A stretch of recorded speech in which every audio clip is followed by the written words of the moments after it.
Say yes to new beginnings. Yes. Say yes to new beginnings. Yes. Say yes to... What will change about you now that you're going to be 60? Nothing much. My name will still be Vin-Martin Obiora Ilo. I'm not going to get taller. I think what will change is just that I'm now 60. Just the number that I'm now 60. And again, maybe my perspective will change, because you're reminded every other time that, oh, you've joined the sixth, they call it sixth level, the sixth floor. And then people start saying you're a senior citizen. So outside those, I don't think much will change. What I've done all my life is basically be a journalist, and I'm still a journalist. So of course, the other things I do, I play politics, but basically I'm a journalist, just a journalist in politics. So nothing much will change. It's just basically the old things. We're still going to talk more about your journalism career and your political adventures, so to say. But my next question is, what has been the greatest lesson that life has taught you at 60? Well, the greatest lesson that life has taught me is to know that life itself is transient. You know, that everything we do in life is ephemeral. It's just passing. And that, because it's ephemeral, because it's a temporary thing,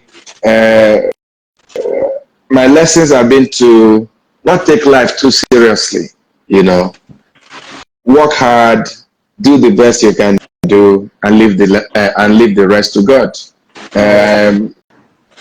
You know, my insight as it concerns that is that, you know, in everything we do, God plays a role, and His will must prevail. But as I read in one book by a philosopher, he said, God will work with you and not for you. So we need to do the needful. I mean, you and I have been talking about having this interview. If I didn't wake up from my bed, come to the office, go on Instagram, there's no way we're going to have this conversation. So, yes, we do our best, our very best, very, very best, and we leave the rest to God. Okay. What would you say has been your greatest accomplishment at 60? Well, I think my greatest accomplishment is my relationship with other people, honestly. Someone was in my office, a clergy, about a couple of days back, and we were just having a couple of conversations. He said, Vin, do you know you can have money and still be very poor? Do you know you can be wealthy physically and still be very poor? So it is not about if I built a house, or if I bought a car, or if I have a lot of money in my account. I think what is important is my relationship with other people. Azu, I think I came in contact with you about 20 or 30 years ago. That's correct. You know, and it's all in the course of this journalism. I think you were just starting out in your journalism, and then today, more than 20 or 30 years after, here we are talking. So I think that's the most important part of life. What is your relationship with your wife? What is the relationship with your brothers? What is the relationship with your colleagues in the office, your neighbors, and all that? Because when we are no more here, what people remember are those memories. Oh, Azu was such a wonderful guy. Oh, he lifted a finger for me as Sota. No, Azu did this for me. Oh, if not for Azu, I wouldn't have done that. So for me, the greatest achievement or the greatest accomplishment is, how do you relate with other people? How have you touched the lives of your friends, your family, you know, your neighbors, people in your community, people in your village? I think those are the accomplishments. One of the things I feel that I am glad about is, for instance, the number of young people I've been able to put in school. Those are accomplishments for me. The number of families I've been able to train maybe one person, and that person today is driving the entire family, building a bungalow, providing them with water, sending other ones to school. Those are accomplishments for me. But if you also want me to talk about the physical, yes, I think I'm also glad that after over 40 years of journalism, that Yes Magazine and Azu, a very accomplished journalist, will find me will find me worthy to be interviewed on my 60th. You don't do that for everybody, do you? So what are your regrets at 60? Very sincere with you, and this was what I was sharing with a colleague of mine about 5 days or 6 days ago. I said, look, I don't want to talk like the Zeeks or some of our past leaders, but one of my biggest regrets is that at 60, we still live in a Nigeria where a lot of things are not working.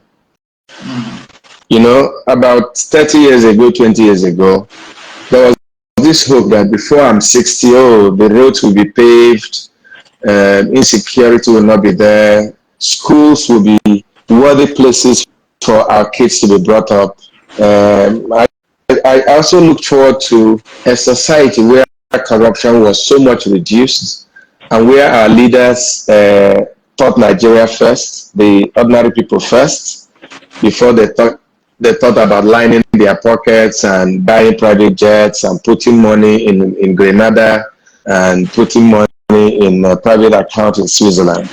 It's one of my regrets as well. And as I told a friend of mine, I said, I mean, if one is so blessed, maybe another 15 years, 20 years, or 30 years, and then our country is still stuttering, if you must allow me to use that word. We are still battling. We are still wobbling. You know, you remember those wobbling thing about the Green Eagles so many years ago? And everybody was like, that's where we are as a nation. And it's really, really a big regret for me as well. Because as a journalist, you know the kind of job we do, we know the high and mighty, we also know the little people. So we see it from all sides. You know, I've been so worried about where our nation is going. And it doesn't look like it's getting better. I remember I was this very, very patriotic journalist until in 2007 when I went to work as special advisor to a governor. And then I was in the mix of the politics, I was in the mix of the administration, and that was when I knew that we were in trouble. Sincerely. Let me tell you something that happened in 2000. That made you realize that, I mean, we were in trouble. Okay. Let me tell you what happened. In 2007, my wife and I and my two daughters, we were having our vacation in the United States in 2007. And my wife was 8 months pregnant. And then, of course, you know, the stomach and all that. And everybody's like, you guys are leaving next week. No, you don't do a thing like that. You have to stay here and have this baby. I say, over my dead body. Why? I'm a proud Nigerian. We're going home. I believe in Nigeria. I'm not going to have a baby in the United States for any reason. My sister-in-law was so angry. I mean, your wife should be delivering in another 2 weeks. So why are you going back to Nigeria? I mean, you have this child and this child becomes an American citizen. And I said, no, we're going home because I believed 100% in the future of Nigeria. And lo and behold, we came back and then we had our baby. Meanwhile, my son is going to kill me because of this. He keeps telling me that he wish he could shoot me for for dragging her mom back home to give birth to him in Nigeria. So that was my kind of patriotism. Then I went into government. And at the highest level, you saw people who were making decisions for the people. And as commissioners and people in the executive council, we're having a conversation. And maybe the governor has said, okay, this committee, this is your assignment. And as soon as we stepped out, what you hear the guy say is that, oh, but if nothing they come out, me, I don't want to participate for this nonsense. So waiting to come out. And it was the language across board. You spoke to the civil servants, you went to the councillors, and my worry was this the Nigeria that I was going to force my little son, because he had no choice. It was me making that decision for him. And then he has continued. Of course, I went to play politics, and I discovered that there are some people in this country that will never allow those that they feel can contribute genuinely to the development of this country get an opportunity to be in government. And that's bad, and that's sad.